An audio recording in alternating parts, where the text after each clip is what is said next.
자, 반갑습니다.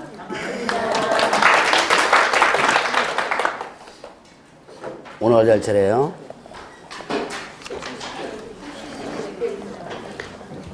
자, 70페이지 고용인 부분 할 차례입니다. 제가 좀 감기에 걸려가지고 모가지가 좀 갔어요. 목소리가 조금 간 거 느끼시나요? 멋있어요? 그러면 모가지를 조금 더 가게 해야 되겠다. 그러면 멋있게. 상태가 별로 좋지 않아가지고. 요즘 선생님들도 감기 많이 걸리더라고 보니까. 그래서, 저도 예외는 아닌 모양입니다. 제가 몸이 워낙 좀 튼튼해가지고 감기가 좀 안 걸리는데, 좀 이렇게 좀 간이 걸렸네요. 자, 봅시다. 이제 오늘, 고용인 부분. 자, 이제 중개 업무 부분을 하는데, 이 중개 업무 부분은 거의 절차 얘기예요. 그래서, 이해를 하거나, 이런 거보다는 그냥 절차를 한번 훑어본다라고 생각하시면 됩니다. 그래서 이제 중개사법의 각종 그 절차란 내용들이 어느 정도 좀 나오는데요. 자, 봅시다. 고용인 하면 누굴 얘기해요? 고용인 하면 직원. 자, 직원 하면 누구죠? 소속공개사하고 중개보전. 또 물어봐야죠. 소속공개사 누구예요? 자, 이제 그렇게 해야 되는 문제예요. 자, 그냥 자격증이 있는 기관이고 이제는 이제 공부했잖아요, 이제는. 그러니까 자, 일단 누구에게 소속된 개업 공인중개사에 소속된 누구예요? 공인중개사로서 그다음에 업무를 수행하거나 보조하는 자. 자, 그러면 이제 중개보전을 보죠. 중개보전이 어떻게 되죠? 아니다. 뭐가 아니에요?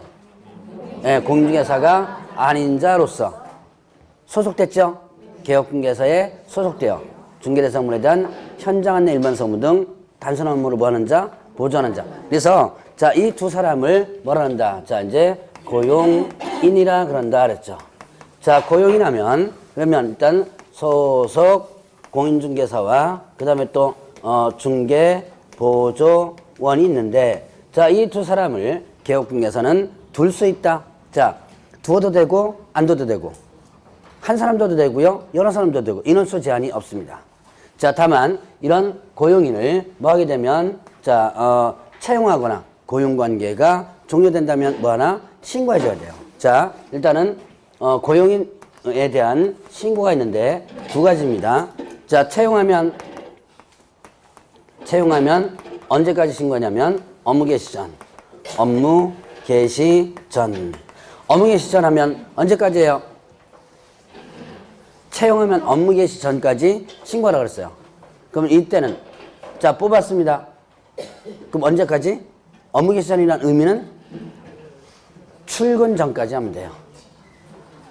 자, 자, 이제 면접 보죠. 며칠이나 출근하라 그러죠. 출근하자마자 이 직원은 뭐 해줘야 돼요? 출근하자마자 청소해줘, 청소. 아침에 청소해야 될 거 아니에요. 그것도 업무입니다, 이거. 자, 그래서 바로 이렇게 업무 개시 전까지 뭐 한다? 일단 신고하라. 그러니까 출근 전까지 신고하면 되고요. 자, 고용관계가 종료되면 나간 거죠? 이러면 어떻게 하라? 언제까지 신고해야 되냐면 10일 이내 신고를 해줘야지만 돼요. 자, 고용관계가 종료됐다. 나갔다 그러면 10일 이내에 신고를 하는데 자, 일단 채용하면 업무 개시 전에 신고해야 되고 나가면 며칠 이내? 10일 이내 신고를 해줘야 돼요. 자, 그러면 이렇게 신고를 해야 되는 이유가 뭐냐? 자, 우리나라의 직종 중에서 직원 뽑았다고 신고하고 직원 나갔다고 신고하는 직종이 몇 개 없습니다. 그 중에서 이제 개업공개사의 직종인데 자, 그러면 이렇게 신고해야 되는 이유가 뭐냐? 이유는 일단 여러분이 저번주에 배웠던 것이 하나 이유예요. 저번주에 뭐 배웠어요? 뭐 배웠는지 기억이 안 나죠? 한 3시간 동안 앉아가지고 배웠는데. 자, 저번주에 뭘 배웠냐면 결격 사유를 배웠을 거예요. 여러 가지 있었죠? 여러 가지 등록 부분부터 시작해서 결격 사유 배웠을 거예요. 자, 결국은 어떻게 된다? 결격 사유 때문에 이 신고의 의무가 있습니다. 그 가장 주 원인이에요. 자, 결격 사유에 해당되면 결격사유 되면 중개업에 종사할 수 있다 없다? 없다. 그럼 여러분들이 사장이라고 보고 직원 뽑습니다. 이 사람이 결격사유에 해당되는지 안 되는지를 확인할 수 없죠. 미성년자 정도에 확인할 수 있지만 그 깊은 내용을 확인할 수가 없어요. 그래서 이거를 직원 뽑았다고 신고를 하면 일단 누가 등록관청에서 어디다 신고하는 거예요? 등록관청에 신고하죠. 등록관청에서 결격사유 여부를 확인하는 거예요. 확인해가지고 결격사유에 해당된다 그러면 통보 오겠죠. 얘는 이러이런 사유로 결격사유에 해당된다고 통보가 오면 그러면 개업공개서는 어떻게 해줘야 돼요? 채용하지 말아야죠. 예, 잘라야죠. 예. 어쨌든 채용했잖아요. 채용하고 나서 업무개 시정까지 신고를 하면 일단 일을 하는 와중에 어떻게 된다? 이제 잘라야죠. 몇 개월이네? 2개월. 예, 2개월이네. 저번 주에 배웠던 부분입니다. 자, 2개월 이내 그 사유를 해소해줘야죠. 바로 이것 때문에 일단은 신고를 한다. 자, 그 다음에 또 이제 고용관이 종료되는 것도 신고한다. 그럼 이거는 결격사유와 관관이 없는데 왜 그러냐? 이제 두 번째 이유가 뭐냐면 이중소속과 관련돼요. 저번주에 이중소속 배우셨죠? 여소속하고 여소속하면 안 된다 그랬죠? 자, 이중소속과 관련되기도 합니다. 이게 여러 가지 이유에서 이렇게 신고를 하도록 하고 있어요. 자, 그러면 이제 이렇게 고용인을 채용했습니다. 그러면 개업공개서에 책임이 있어요. 자, 고용인 채용 시 개업 공인중개사의 책임 있었습니다.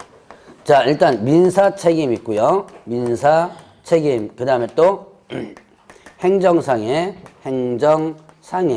책임 있고, 그 다음에 뭐가 있다? 형사 책임 이렇게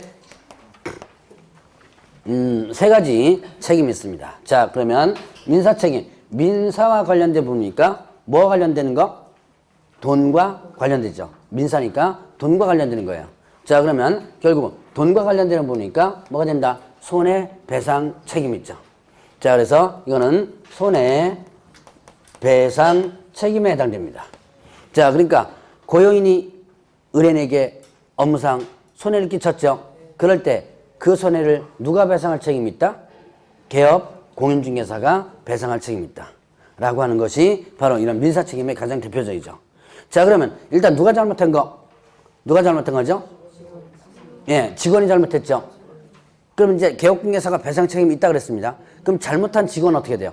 얘도 배상 책임이 있겠죠. 지가 잘못했으니까 지도 배상 책임이 있겠죠. 그냥 너도 책임지고 나도 책임지고 이거를 뭐라 하냐면 연대 책임이라고 합니다. 그래서 이 손해배상 책임은 뭐에도 해당된다? 자, 연대 책임이기도 합니다. 그러니까 잘못한 놈도 일단 책임져야죠. 그 다음에 또 채용한 나도 책임진다. 이렇게 연대 책임으로 일단 여러분들이 기억해 놓으시고요. 자, 그럼 이제 행정상의 책임. 자, 여기서 보면 고용인의 업무상 행위는 누구 행위로 본다? 자, 개업 공인중개사의 행위로 본다 그랬습니다.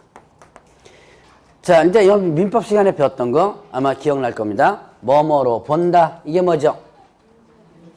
뭐뭐로 본다? 간주하는 거죠. 자, 여러분들이 추정규정과 간주규정 공부했죠? 들어본 것 같죠? 아직 안 했나요? 했던 것 같은데. 예, 우리 민법 선생님이 다른 학원도 같이 강의하거든, 저랑. 근데 다른 학원은 했던 것 같은데. 추정규정과 간주규정. 자, 일단 보죠. 자, 뭐뭐로 본다. 이거는 일단 간주하는 거. 추정이 뭐예요? 추정은 바뀔 수 있죠. 자, 추정한다 라고 한다면 이거는 언제든지 바뀔 수 있는 거죠. 그러니까 이거는 여러분들 이제 뉴스 같은 데 보면 돼요. 강도 어제 보니까 저거 있던데 경남 어디선가 은행 강도 있더만요. 그러면 잡혔어요. 일단은 자, 일단 잡히기 전에 한번 보죠. 자, 은행 강도를 했는데 자, 키는 180으로 추정되고 나이는 30대로 추정된다. 뭐 이렇게 뉴스가 나와요. 근데 직구 잡아보니까 키는 180이고 나이는 40대일 수도 있죠. 이렇게 바뀔 수 있는 거예요. 그러니까 추정은 이렇게 바뀔 수 있는 건데. 자, 일단 문제는 간주가 문제예요. 자, 간주는 바뀐다 안 바뀐다? 안 바뀌죠. 그러니까 못을 완전히 박아버린 겁니다. 자, 그 간주 규정이 뭐가 된다? 뭐뭐로 본다 이렇게 된 거예요. 자, 요게 이제 간주 규정이죠. 자, 그러면 고용인의 업무상 행위는 개업 공인중개사 행위로 본다 그랬습니다. 그럼 결국 고용인의 업무상 행위는 결국 누구의 행위예요? 개업 공인중개사의 행위죠. 자, 그러면 고용인의 업무상 행위가 만약에 등록 취소라든가 그 다음에 또 업무 정지 행위를 했다면, 자, 등록 취소 업무 정지 행위를 했다면 결국은 누가 등록 취소 업무 정지를 당한다? 예, 개업공개사, 개업 공인중개사가 등록 취소 업무 정지를 당한다 라고 하는 게 요 내용이에요. 자, 그러면 이제 또 형사 책임. 자, 이거는 뭐냐면 양벌 규정입니다. 양벌 규정. 자, 이거는 뭐예요? 양쪽을 한다, 벌한다. 자, 요게 양벌 규정이죠. 자, 그러면 이게 고용인이 이 법을 위반해가지고 어떻게 된 거예요? 이 법 위반해서 형벌 사항에 해당될 때 이때 그를 벌하는 외에 누구도 같이 벌한다? 위반 행위를 누가 한 거예요? 위반 행위를 직원이 소속공개사나 중개보전 고용인이 했죠. 그러면 얘는 당연히 벌하는 거죠. 근데 그를 벌하는 외에 누구도 같이 벌한다. 개업 공인중개사 같이 벌한다. 그래서 자, 개업 공인중개사도 같이 벌하는데 어떻게 한다? 동조에 규정된 벌금형을 관한다 이렇게 했습니다. 자, 그러면 고용인이 이 법, 다른 법과 관련된 부분은 상관없어요. 중개사법과 관련된 부분만 됩니다. 이 법의 형벌은 1-1, 3-3 이렇게 돼요. 자, 그러면 예를 들어서 1년 이하 징역 등 1천원 벌금 행위를 했다라고 한다면, 자, 예를 들면 어떻게 돼요? 1년 이하 징역을 보내든지 아니면 벌금을 부과든지 둘 중에 하나겠죠? 근데 그를 벌하는 누구도 개업 공인중개사도 벌한다. 어떻게 벌한다? 동조 규정된 벌금형을 관다. 자, 그러면 직원 때문에 개업공개사 교도소 가요 안 가요? 직원 때문에 개업공개사 교도소 간다 간다? 안 간다. 뭐만 문다? 네, 벌금만 무는 거예요. 자, 보내야 돼요. 그럼 누가 직원 뽑아요? 저 직원 때문에 저 교도소 가면. 자, 그래서 벌금형만 가는 거예요. 자, 그러면 보죠. 이때 이 양벌 규정을 적용하지 않는 것이다. 어떤 경우냐면 상당한 주의와 감독을 게을리하지 않았을 때. 자, 상당한 주의와 감독을 게을리하지 않았다. 자, 고용인의 업무상 행위에 대해서 상당한 주의와 감독을 게을리하지 않았다면 양벌 규정 자체가 적용되지 않는다라고 합니다. 그러면 도대체 상당한 주의와 감독을 게을리하지 않은 게 도대체 어떤 거냐? 허구한 날 어떻게 돼요? 직원 뒷국문이 쫓아다녀야지만 되죠? 카메라 들고 쫓아다녀야 돼요. 왜냐? 뭐 CC를 할때 어디 화장실 같은 데 쫓아다니는 분입니다. 왜 그러냐? 자, 만약에 상당한 주의와 감독을 게을리하지 않다는 것을 어떻게 해요? 법원에 증거로다가 제출해야지만 이렇게 뭡니까? 양벌 규정을 면하겠죠? 그러니까 나는 입으로 나 상당한 주의와 감독을 게을리하지 않았다 아무리 주장해봤자 소용없는 거예요. 그러니까 증거를 제출해야지만 일단은 이 양벌 규정 면하겠죠. 그러니까 어떻게 해요? 카메라 들고 맨날 쫓아다녀야 돼요. 일하지 말고. 예. 근데 현실적으로 이게 아니죠. 그래서 이게 참 애매해요. 상당한 주의와 감독을 게을리하지 않았을 때 양벌 규정이 적용되지 않는데 문제는 그게 어떤 거냐. 자, 여러분들 실무상에서는 허구나 쫓아다닐 수 없으니까 자, 그냥 여기서부터 이제 참고로 들어오세요. 나중에 직원 뽑을 때 일단 여러분들이 고용계약서를 써야 돼요. 이제 실무상에서 보면 여러분들 의외로 고용계약서를 안 쓰고 그냥 채용하는 경우 많더라고 보니까. 근데 고용계약서를 쓰면서 여기에 중개사법 위반 사항들이 있죠? 쭉 해서 여러분들이 저기 뭡니까? 보험약관 같은 거 보면 거기에 뭐 있어요? 그 내용들 쭉 있죠?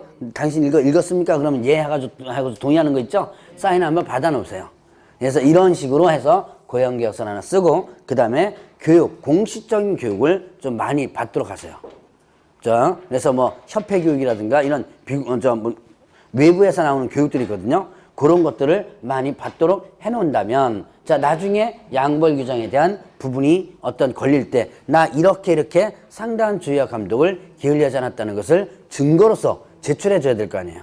자, 이거는 이제 참고사항이고 자, 일단은 여러분들 일단 예외적으로 하는 거. 자, 형사 책임을 면할 수 있는 것, 즉 양벌 규정을 면할 수 있는 예외가 뭐 있다? 그 고용인의 위반행위에 대해서 상당한 주의와 감독을 게을리하지 않았다면 양보 규정 자체가 적용되지 않는다. 자, 여기까지가 일단은 고용인과 관련된 부분. 자, 이제 이거 갖고 나중에는 이제 사례 문제로다가 문제 나가야 될 거예요. 그래서 지금은 이런 기본 내용만 한번 여러분들 정리를 한번 해보시고, 자, 그러면 74페이지로 넘어갑니다. 중개사무소라는 게 있는데요. 자, 중개사무소는 어디에다 두는 거예요? 중개사무소 어디다 둔다? 등록관청, 관할, 구역. 네. 자, 그러면 여러분 저번 주에 등록관청 배우셨죠? 등록관청은 어디를 등록관청이라고 그랬죠? 어디를 등록관청이다? 사무소, 소재지, 시, 군, 구 이렇게 했죠? 그러니까 자, 바로 시군구, 이때 시는 구가 설치되지 않은 시. 저번 주 배웠었습니다. 자, 그래서 그 중개사무소는 그 등록관청 관할 구역 안에다가 두게 되는 거예요. 그러면 이때 중개사무소는 1인 1사무소가 원칙입니다. 자, 한 사람은 어떻게 돼요? 하나의 사무소밖에 갖추지 못한다. 자, 그러면 이 규정에 의해서 이게 이상 사무소 설치하는 것을 뭐한다? 금지하고요. 그 다음에 이동이 용이한 임시중개시설물 설치를 어떻게 한다? 금지한다 이렇게 됐어요. 자, 두 가지. 자, 일단 2개 이상 사무소 설치하는 거 금지한다 그랬습니다. 자, 그러면 소위 말하는 이중사무소 설치 금지하는 거예요. 근데 여러분들이 저번 주에 이중자를 두 개를 배웠어요. 뭘 배웠냐면 이중 등록과 이중 소속. 오늘 배울 게 이중 사무소 다 세 개가 금지되거든요. 근데 언뜻 보면 비슷비슷해요. 자, 저번 주에 배운 거 한번 볼까요? 이중 등록. 이건 여러분들이 뭔지 대충 아시겠죠? 이중 등록이란 내가 이 동네에다가 등록을 해놓고 다시 또 다른 동네 가서 어떻게 돼요? 여기다가 또 하나에 등록하는 거예요. 자, 여기다가 등록하고 여기다가 등록하고 요게 뭐가 된다? 이중 등록. 이중 등록하다 첫 번째 어떻게 되죠? 등록이 반드시 취소. 절대 등록 취소라 그랬죠. 그 다음에 또 형벌이 1년 이하 징역 또는 1천 월급. 어떻게 기억나죠? 네, 이렇게 그냥 기억나면 돼요. 이거 외우려고 하지 말고 5월달까지 가면 60% 정도는 여러분 머릿속에 안 쳐져 있습니다. 다는 못 외우더라도. 자, 그러면 이렇게 이중 등록은 등록이 반드시 취소되고 1년 이하 징역 또는 1천 원 벌금이에요. 자, 그럼 이중 소속이 어떻게 된 거예요? 이중 소속은 여기다가 등록을 하고 그 다음에 여기는 뭐예요? 소속을 하거나. 그러니까 여기다가 등록한다면 이중 등록이 되죠? 근데 여기는 등록했는데 여기는 소속했어요. 내가 개업중개사면서 다른 데도 취직하는 경우 있죠? 다른 중개사무소에 이게 이중 소속. 아니면 여기에도 소속됐거나 또 여기 또 소속되고 나서 또 여기에 뭐 한다면 소속된다면 이게 뭐가 되는 거? 이게 이중 소속이에요. 자, 그러면 개업중개사가 이중 소속하면 등록이 반드시 취소된다. 1년 이하 그리고 떠나서 1년 이하 징역 또는 1천만 원 벌금 해당되죠. 자, 그러면 이제 이게 저번 주에 배웠던 이중 등록과 이중 소속입니다. 그런데 이중 사무소는 뭐냐? 자, 내가 여기다가 등록을 합니다. 사무소 일단 차려놨죠. 요즘 잘 나가는 곳이 세종시로 한번 해볼까요? 잘 나가는 곳 어디예요? 좀 서울도 요즘 저 재개발 지역 잘 나간다 그러는데 재건축 지역들. 자, 일단 세종시 한번 보죠. 내가 여기다가 광명에다가 등록해놓고 세종시에 일부러 왔다 갔다 합니다. 그러면 거기다가 가서 여기서 뭡니까? 사무실 있고 저 세종시에 가서는 마땅히 어디 갈 데가 없죠. 가면 이제 커피숍 가가지고서는 뭐 상담해야 돼요. 그러니까 거기다가 뭘 만들어 놓는 거예요? 사무소만 하나 준비해 놓는 거예요. 요게 뭐가 된다? 이중사무소죠. 자, 그래서 거기서 마땅하게 뭐 고객 만나가지고 뭐 상담해주고 뭐 할 때가 마땅치 않으니까 거기다가 사무실 하나만 더 구해놓는 거. 요게 이중사무소다라고 볼 수 있어요. 자, 그러면 이렇게 이중사무소 설치하는 거 금지하고 그 다음에 또 이동이용이한 임시중개설물. 자, 이동이용이한 임시중개설물 이게 뭐였죠? 소위 말하는 떴다방. 우리나라 참 방도 많죠? 참 방도 많습니다. 자, 떴다방이라는 것도 있어요. 자, 천막사무소, 그 다음에 또 뭐 이런 거 있죠? 파라솔사무소. 어디에 많이 나오는 거? 예, 분양사무소에서 많이, 분양사무소 앞에 이게 분양할 때 많이 나오죠? 자, 그런 거. 그런 것들 설치하면 안 된다는 얘기예요. 그래서 만약에 2개 이상 사무소 설치했다. 그 다음에 이동이용이한 임시중개 설치했다. 요거 위반했다라고 한다면 등록이 취소될 수 있습니다. 등록을 취소할 수 있다. 이거를 줄여서 표현하면 뭐라 한다? 상대 등록 취소. 첫 번째 용어를 갖다가 한 번씩 구분해 봤을 겁니다. 상대 등록 취소. 자, 상대 등록 취소. 그리고 형벌은 1년 이하 징역 또는 1,000원 벌금이에요. 자, 이중사무소 설치했거나 이동이용이한 임시중개사무소 설치했다 그러면 등록을 취소할 수 있고요. 그 다음에 또 1년 이하 징역 또는 1천만 원 이하의 벌금에 해당된다. 자, 여기까지가 이제 중개사무소의 기본 원칙입니다. 1인 1사무소 원칙. 1인 1사무소가 뭐예요? 원칙이었죠. 원칙이라면 뭐가 있다? 예외가 있죠. 자, 원칙이라면 뭐가 있다면 예외가 있다. 자, 그 예외가 누구? 법인입니다. 법인은 뭐를 설치할 수 있냐면 분사무소라는 것을 설치할 수 있어요. 그래서 분사무소에 대해서 잠깐 보죠. 자, 법인은 분사무소라는 걸 설치할 수 있는데 이 분사무소는 뭐냐? 소위 말하는 지점을 얘기합니다. 자, 그래서 법인은 사무소가 두 가지 종류가 있다. 본사인 뭐예요? 주된 사무소. 자, 본사인, 본점. 본사인 뭐냐면 주된 사무소에 있고 그 다음에 지점인 분사무소에 있어요. 앞으로 주된 사무소 하면 뭘 얘기하는 거고 본사를 얘기하는 거고 분사무소 하면 지점을 얘기한다 라고 볼 수가 있습니다. 그러면 이때 이 분사무소는 어떻게 설치하냐면 법인만 설치할 수 있습니다. 공인중개사 개업공개사나 부칙개업공개사는 설치할 수 없어요. 누구만 설치할 수 있다? 법인만 설치할 수 있다. 그러면 이때 분사무소는 일단 주된 사무소 등록관청 외의 등록관청에 자 일개소를 초과할 수 없다 이렇게 되었어요. 자, 주된 사무소 등록관청 외의 등록관청에 설치할 수 있고요. 자, 그럼 여기서 주된 사무소 등록관청 외의 등록관청 설치할 수 있다. 그러면 주된 사무소 등록관청 범위내는 분사무소를 둘 수 없다. 자, 그리고 그 외의 등록관청 할 수 있는데 몇 개만? 한 개만. 일개소를 초과할 수 없다 그랬죠. 한 개만 설치할 수 있는 거예요. 자, 그러면 광명시에 주된 사무소 법인의 본사가 있습니다. 그러면 광명시 범인에는 분사무소를 둘 수 없죠. 그 외의 지역에 둘 수 있는 거죠. 자, 그러면 이때 분사무소는 뭐냐면 설치 신고입니다. 자, 여러분 분사무소 개설 등록이 아니에요. 분사무소는 자, 여러분 중개사무소는 개설 등록이라고 그러죠. 중개사무소 개설 등록 이렇게 표현하는데 자, 분사무소는 뭐다? 설치 신고다. 자, 설치 신고. 네. 이거는 어디다가 설치 신고하느냐? 자, 주된 사무소 등록관청에 설치 신고한다. 자, 분사무소에 대한 여기서 이제 여러분들이 반드시 기억해 놓을 거. 자, 분사무소에 대한 모든 행정 업무는 어디서 처리한다? 주된 사무소 등록관청 처리한다.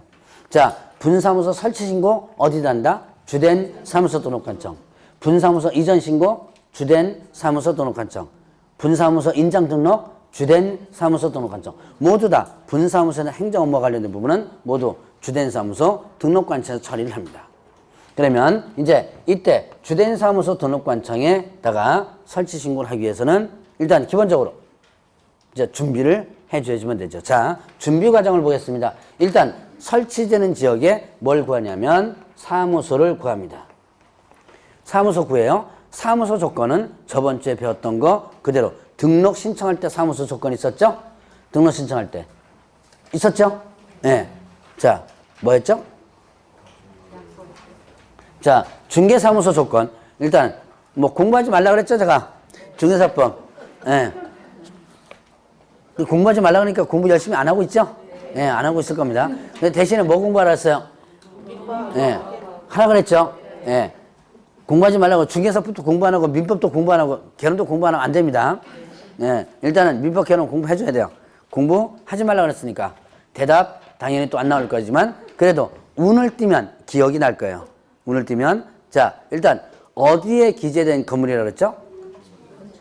예, 건축물 대장에 기재된 건물. 자 중개사무소 요건이었죠? 어디는 안 됐었어요. 가설 건축물 대장은 안 된다 그랬죠? 제외된다 그랬고 자 그 다음에 건축물 대장이 없어도 되죠? 준공검사 사용 승인을 받았다면 이럴 때는 건축물 대장이 없어도 된다. 그 다음에 또 확보하는 방법은 어떻게 된다 그랬어요? 확보하는 방법은 소유하거나 전세, 임대차, 사용대차 방법으로 이렇게 하죠. 자, 이 조건이 분사무소 조건에 그대로 적용됩니다. 사무소와 관련된 부분은 이 조건이 그대로 적용돼요. 자, 그러면 이제 이렇게 사무소를 구하고 그 다음에 누굴 뽑아라? 책임자 뽑아야 돼요. 분사무소 책임자를 뽑아야지만 됩니다. 일단 사무소 구하고요. 그 다음에 책임자 누구? 공인중개사 뽑아주면 됩니다. 분사무소 책임자는 누구냐? 그 분사무소의 장이죠. 그러니까 이게 분사무소가 지점이라고 그랬죠? 소위 말하는 지점장이에요. 지점장을 뽑습니다. 지점장은 누구 해주면 된다? 공인중개사. 자, 이 책임자 교육받아야 돼요. 얘도 어디 간다? 실무 교육을 받아야지만 되고요. 그 다음에 또 자, 얘 업무보증 여기 업무보증을 이 사무소에 업무보증을 설정해 줘주면 됩니다. 자, 요게 일단은 기본적 조건이에요. 자, 다시 한번 기본 조건 보겠습니다. 사무소 확보하고요. 자, 설치 요건 사무소 확보하고 그 다음에 또 책임자 공개서 뽑고 뭐 받아라? 실무 교육 받아라. 그 다음에 또 업무보증 설정하라. 손해배상 책임을 위한. 자, 그럼 이제 준비 끝났습니다. 준비 끝났으면 이거를 이제 설치신고서에 첨부해가지고 어디다가 설치신고한다? 주된 사무소 등록관청에다가 설치신고하는 거예요. 그럼 주된 사무소 등록관청에서는 일단 뭐를 확인하냐면 결격 사유를 일단은 확인한다. 자, 결격 사유를 확인하는데 자, 결격 사유 확인해가지고 누구 거 확인하는 거예요? 책임자 거 확인하죠. 책임자의 결격 사유를 확인하고 나서 그 다음에 적합하다면 신고 필증을 만다 교부해줘요. 자, 분사무소는 분사무소 설치 신고 필증입니다. 자, 중개사무소는 뭐였었죠? 등록증이었죠. 그래서 여러분들이 등록증 나오는 데는 항상 분사무소라면 뭐다? 설치 신고 필증이다 라고 볼 수 있습니다. 자, 필증을 교부해주고 그 다음에 또 통보를 해줘요. 설치 예정 지역 등록관청으로 지체 없이 통보한다. 자, 예를 들어서 광명에서 주된 사무소 있다면 어디다가 일단 분사무소 설치 신고한다? 광명시청에다가 하죠. 자, 여기에 옆에 뭐 구로구에다가 한번 해봅시다. 구로구에다가 분사무소를 일단 설치하고 설치 신고를 하죠. 그러면 어디다가 광명시청에다가 하면 광명시청에서는 결격서 확인하고 신고필증을 광명시청에서 교부해준 다음에 자, 광명시청에서는 어디로? 구로구로다가 통보하는 거예요. 너 동네에 우리의 분사무소가 들어갔다. 통보를 하는 거죠.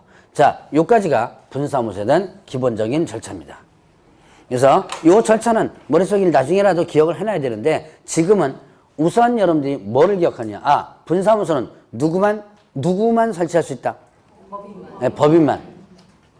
자, 공인하고 부칙은 분사무소 둘 수 있는 게 아니라 그랬죠. 자, 그 다음에 또 분사무소는 일단 모든 행정 업무는 어디서 처리한다?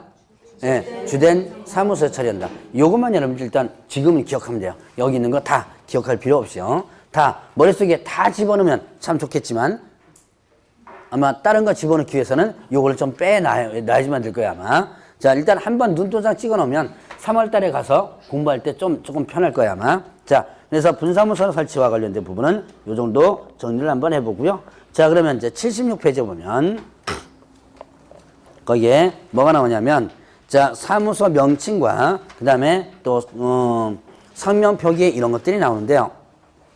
자, 사무소 명칭 뭐죠? 개업중개사, 개업 공인중개사는 자, 이제 어떤 명칭 써라? 공인중개사, 공인중개사 사무소. 그 다음에 또는 부동산 중개 둘 중에 하나를 써라. 자, 개업중개사는 뭘 써나? 공인중개사 사무소라든가 부동산 중개라든가 둘 중에 하나는 명칭을 써야 된다. 그래서 여러분들이 이렇게 밖에 돌아다녀 보세요. 거기 보면 무슨 부동산 뭐 이렇게 큰 글씨로 써 있지만 그 밑에다가 뭐라고 꼭 표시가 되냐면 공인중개사 사무소라고 조그맣게라도 표시가 돼 있죠. 반드시 이 표기를 해줘야지만 되는 거예요. 자, 아니면 부동산 중개라는 표시를 하든가 둘 중에 하나는 일단 해줘야지만 됩니다. 이거는 뭐를 표시하는 거? 개업 공인중개사라는 것을 표시하는 거예요. 자, 만약에 개업공개사가 이런 간판 등에 이런 걸 표시를 안 해놨다라고 한다면 이때는 100만 원 이하의 과태료입니다. 오늘 100만 원 이하의 과태료 줄줄이 나와요. 자, 이제 명칭과 관련해서 개업공개사는 공개사무소, 부동산 중개 둘 중에 하나 써라. 위반하면 어떻게 된다? 100만 원이 과태료. 자, 그러면 이때 부칙개업공개사였죠. 자, 이 부칙개업공개사는 어떤 사람이죠? 자격증 없는 사람이죠. 자, 자격증 없어도 중개사무소 개설 등록한 것으로 보는 자, 등록한 것으로 법적으로 간주해져. 영업을 하게 만들려면 어떻게 돼요? 이제 영업권을 인정해 줬다 그랬죠? 그럼 영업권을 인정해 주려면 얘는 옛날부터 중개업을 해둔 사람이죠. 근데 자격증이 없는 사람이에요. 근데 영업을 해주려면 등록을 어떻게든 시켜야지만 되죠? 그래서 등록한 것으로 간주를 해줘. 등록한 것으로 보는 자 이렇게 됐어요. 그래서 등록한 자가 뭐예요? 개업 공인중개사죠. 그래서 개업공개사 명칭을 쓰기는 쓰는데 얘는 원래 공인중개사가 아니죠. 자, 그래서 얘는 공인중개사가 아니니까 뭐를 쓰면 안 된다? 예, 공인중개사 사무소라는 명칭을 사용해서는 안 된다. 금지. 자, 그래서 부칙은 공인중개사 사무소라는 명칭을 쓰지 못합니다. 만약에 부칙개업공개사가 이렇게 공개사무소라는 명칭을 썼다 그러면 어떻게 된다? 일단은 100만 원 이하의 과태료예요. 자, 요 공인중개사 사무소를 썼다 그러면 일단 100만 원 과태료고요. 부칙은 그렇게 시험 문제 많이 나오지는 않습니다. 근데 이제 전체적으로 뭉뚱그려 가지고 가끔 나오기 때문에 알아두셔야 돼요. 자, 그러면 이제 또 개업 공인중개사가 아닌 자, 개업 공인중개사가 아닌 자는 자, 공인중개사 사무소 또는 부동산 중개 또는 이와 유사명칭에 대해서 사용을 금지한다 이렇게 됐어요. 자, 이런 또 유사명칭 사용 금지가 있습니다. 자, 개업 공개사 아닌 자가 누구예요? 그렇죠. 등록하지 않은 자. 개업 공개사는 누구죠? 이 법에서 중개사무소 개설 등록한 자죠. 이 법에서 중개사무소 개설 등록한 자를 뭐라 한다? 개업 공인중개사. 그러면 이때 등록하지 않은 자를 뭐라 한다? 개업 공개사가 아닌 자라고 표현하는 거예요. 그러면 이 개업 공개사는 등록하지 않았죠. 그러면 어떤 업종 명칭, 공개사무소라든가 부동산 중개라든가 또는 이와 유사한 명칭을 사용해서는 안 된다. 자, 그러면 이 공개사무소라든가 부동산 중개 이거는 누구만 쓰란 얘기? 예, 개업 공인중개사만 쓰란 얘기죠. 그래서 요거를 위반한다면 얘네들은 1년 이하 징역 또는 1천만원의 벌금에 해당돼요. 자, 저번 주에 유사명칭 사용 금지를 하나 배웠는데 뭘 배웠냐면 이것도 한번 머릿속에 생각해 보세요. 공인중개사가 아닌 자 한번 배운 적 있습니다. 공인중개사가 아닌 자는 공인중개사 또는 이와 유사명칭 사용해서는 안 된다. 뭐 이거 저번 주에 한번 배운 적 있었어요. 여기는 공인중개사가 아니라 뭐예요? 개업 공인중개사 아닌 자 이렇게 됩니다. 문장 바꿔서 나오기 시작하면 머리 아파요. 이거 생각보다 머리 아픈 문제입니다. 이게. 자, 그러면 이제 이렇게 개업 공개사 아닌 자는 이런 명칭 쓰면 안 되고요. 자, 그러면 이제 성명 표기하라 그랬어요. 성명을 표기하라. 어디다가? 자, 옥외 광고물 중, 자, 가로형, 그 다음에 세로형, 그 다음에 돌출, 그리고 옥상 간판. 가로, 세로, 돌출, 옥상 네 가지 간판. 뭔지 아시죠? 가로형 간판이 뭐고, 여러분 가로 쪽으로 붙은 거, 그 다음에 세로 이렇게 붙은 거, 그 다음에 돌출 튀어나온 거 있죠? 거기다가 옥상은 옥상에 붙어 있는 거죠. 뭐 이건 뭐 제가 설명 안 드려도 될 거고, 자, 이 가로형, 세로형, 돌출, 옥상 네 가지 간판에는 뭘 써라? 개업공개사의 성명을 표기하라. 이름 쓰란 얘기예요. 인식할 수 있을 정도로. 인식할 수 있을 정도라는 것은 쳐다봐서 일반인들이 쳐다봐서 어떻게 돼요? 보일 정도로 쓰라는 얘기죠. 그럼 여러분들이 저기 사무소 간판 보셨죠? 이름 다 있죠? 네, 이름 다 있습니다. 근데 원래는 이게 다 써야 돼요, 이게. 여러분들이 중개사무소에 간판 보통 몇 개 달아요? 일단 가로형 간판 달고, 그 다음에 옆에 세로 간판 달고, 돌출도 있더만요. 원래 법적으로는 다 써야 돼요. 간판마다. 근데, 보통 이제 가로형 간판에만 대부분 이름이 써져 있더라고요. 근데 관청에서는 거기다 하나만 써도 일단 단속은 안 하는데, 원래 법적 해석은 싹 달아야지만 됩니다. 이름을. 간판이, 자, 가로, 세로, 돌출, 옥상 중에 하나가 아니라 아예 설치하는 간판마다 다 달아야 되는 게 원칙적 해석이에요. 자, 그러면 이렇게 성명을 표기하라. 자, 법인의 대표자는 얘기 잘못했다. 법인에 있어서 주된 사무소는 대표자. 예, 이 뒤에 나와야 되는데 앞에 나와버린다. 자, 주된 사무소는 대표자, 분사무소는 책임자. 자, 일단 법인은 사무소가 두 가지겠다 그랬죠? 주된 사무소와 분사무소. 그래서 주된 사무소는 누구다? 대표자가, 분사무소는 책임자가 이름을 써놔주면 됩니다. 여러분들 저기 집에서 가스불 장구 나왔어요? 그 가스불 안 잠궈 나가지고 막 허겁지겁하죠? 근데 문 열고 들어가 보면 다 잠궈져 있죠. 예, 근데 수업 시간 전에는 항상 이렇게 해놓는 게 원칙인데 가끔씩 이렇게 됩니다. 실수를 하는 거죠. 자, 일단은 보죠. 일단은 성명 표기하라 그랬습니다. 여기 중에서 가로, 세로, 돌출, 옥상 네 가지 한판에, 자, 이 성명 표기 위반한다. 표기를 안 한다 그러면 100만 원 이하의 과태료예요. 자, 지금 100만 원의 과태료가 줄줄이 나오죠.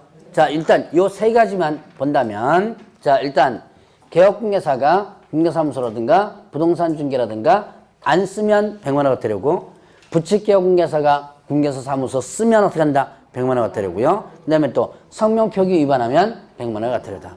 자, 줄줄이 이제 100만 원 나와요. 자, 근데 이거는 이렇게 표기를 갖다가 위반하게 되면 이거는 등록관청에서 뭘 할 수 있냐면, 자, 철거를 명령할 수 있습니다. 누가요? 네, 등록관청. 자, 등록관청에서 철거를 명할 수 있다.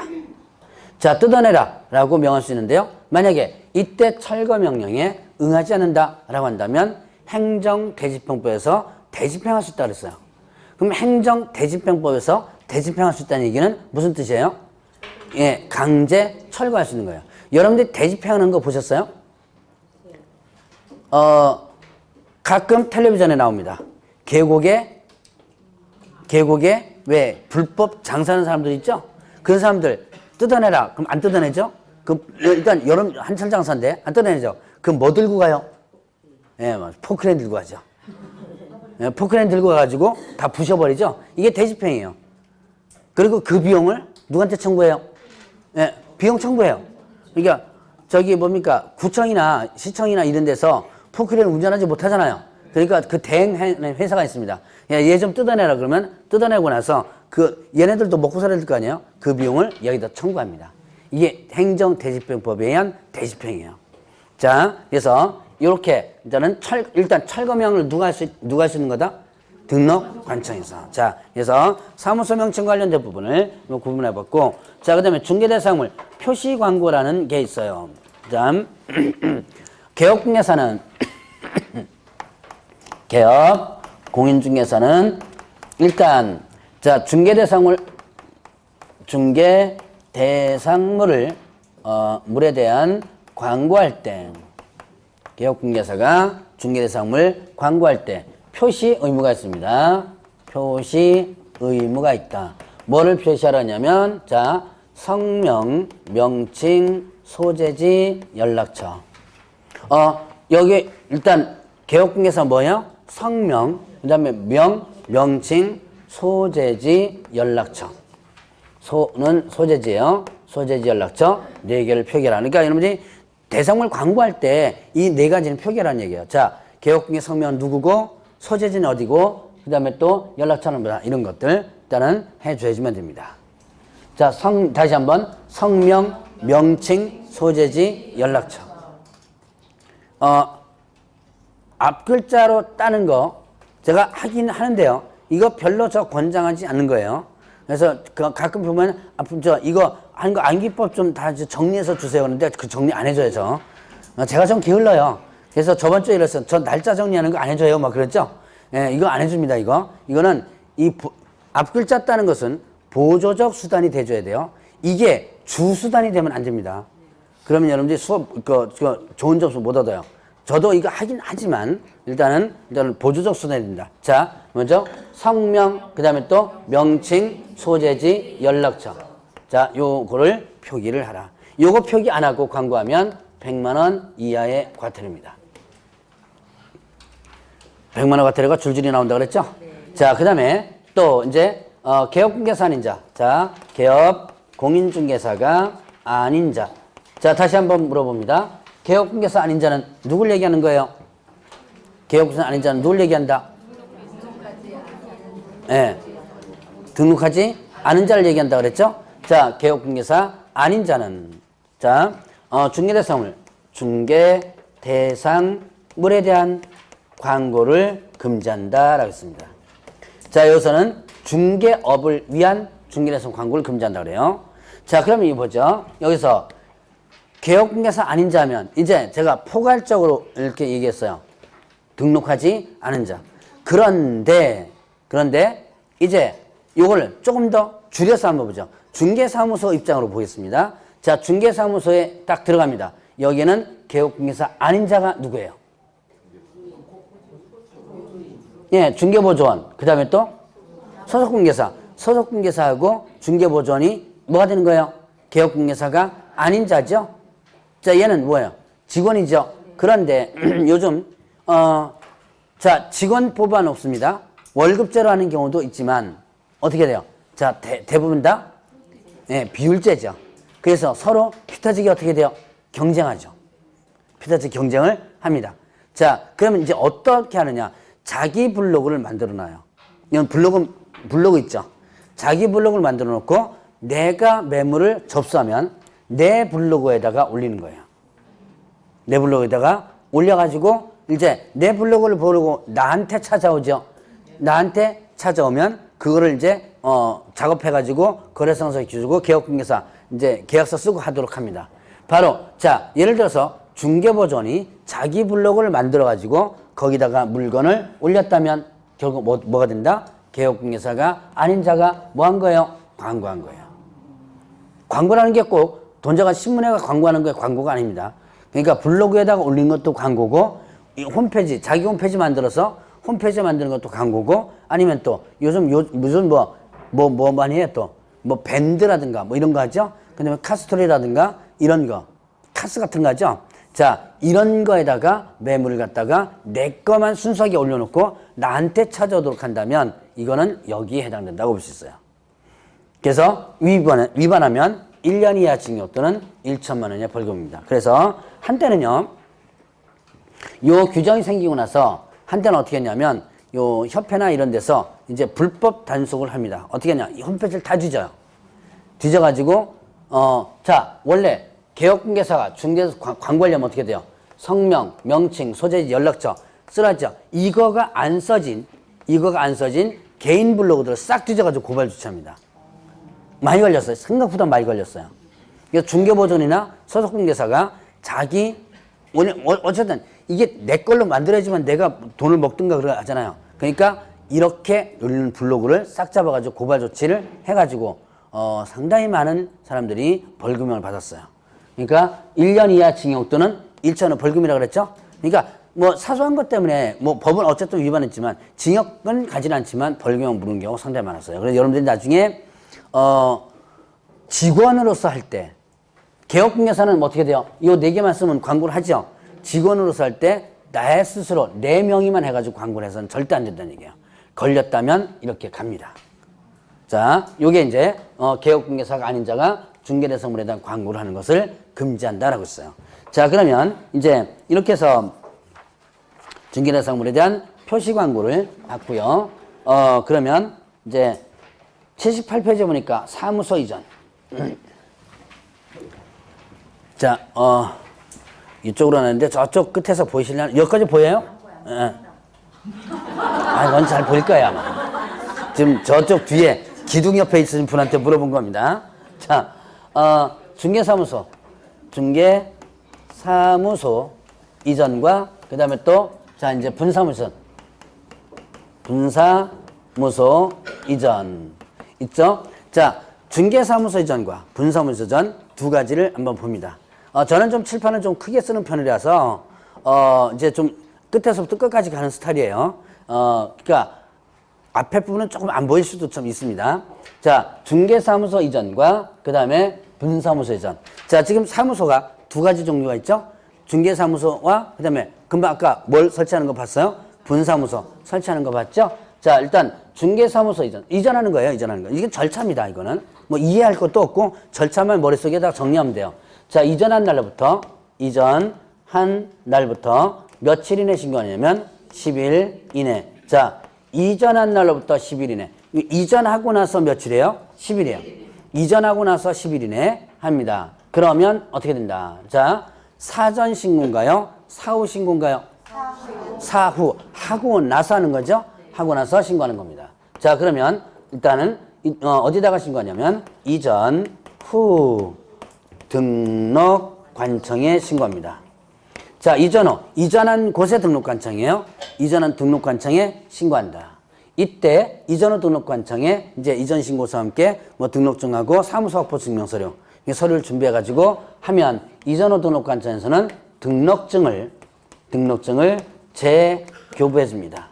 자, 등록증을 뭐 한다? 재교부. 다시 교부해 주는 거예요. 자, 그런데 동일관청에 전하면 변경 교부를 할 수 있다 이렇게 됩니다. 자, 이제 요거 보죠. 광명에서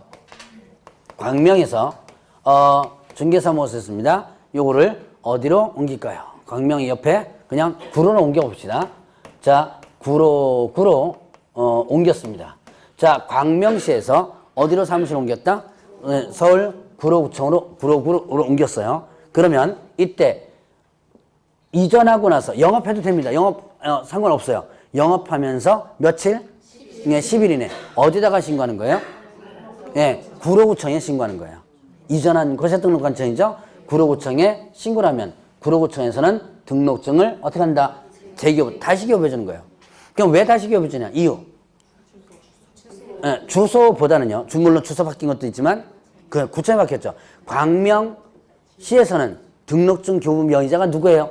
광명시장 명의죠. 그런데 구로구로 갔으니까 이제는 구로구청 장 명의로 해줘야죠. 그래서 등록증 바꿔주는 거예요. 재교부 바꿔주는 거죠. 근데 자, 동일관청으로 이전합니다. 이때 제가 변경교부라 그러는데 이거는 이제 정확히 표현하면 기재사항을 변경하여 교부할 수 있다 이렇게 됩니다.